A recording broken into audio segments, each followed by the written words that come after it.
Hey guys, I want to jump right in here and I want to talk about scope creep. I want to go into scope a little bit and talk about when it has a creep. So, scope creep, or as we call it, when your scope has a creep, is when your project scope continues to change different requirements. So, budget restraints, delays, so forth and so on. Things just keep changing randomly.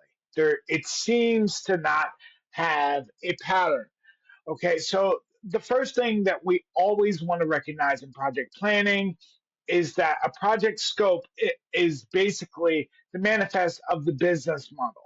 So when your project scope has a specific, it's a pattern, it's a developing thing that is made for market share. Well, what happens when the requirements change is the market's probably changed and your company's principles are probably changing. They're trying to gain a different angle, they're trying to do different things. So, this should tell you something very, very important, guys.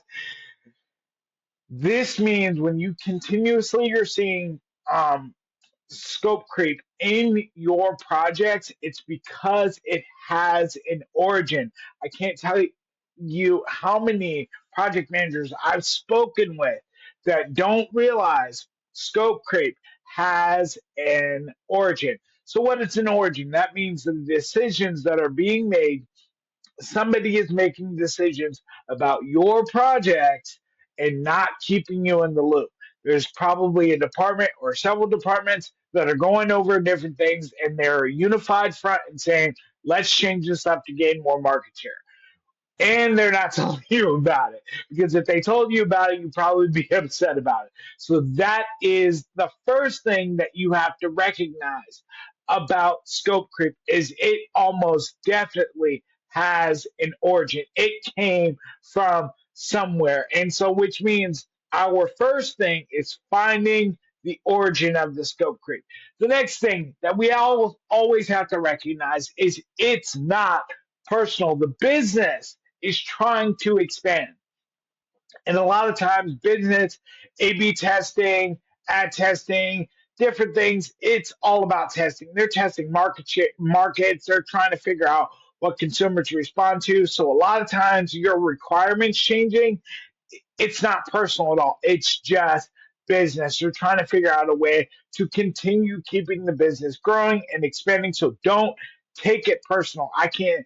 I remember the first time that I encountered scope creep, I took it so personal. I thought that there was something wrong with me. I had done something wrong for the requirements to change. No, it's not that at all. It's just the business itself is evolving. So the next thing that you really, really have to dig into, and I love this one because scope creep has a vulnerable pattern. So which means you can say, okay, that's where the origins coming from. It's not personal, and now I can take advantage of it. In other words, which means I can fight this by saying, okay, I found the origin. I know what the motives of that origin is.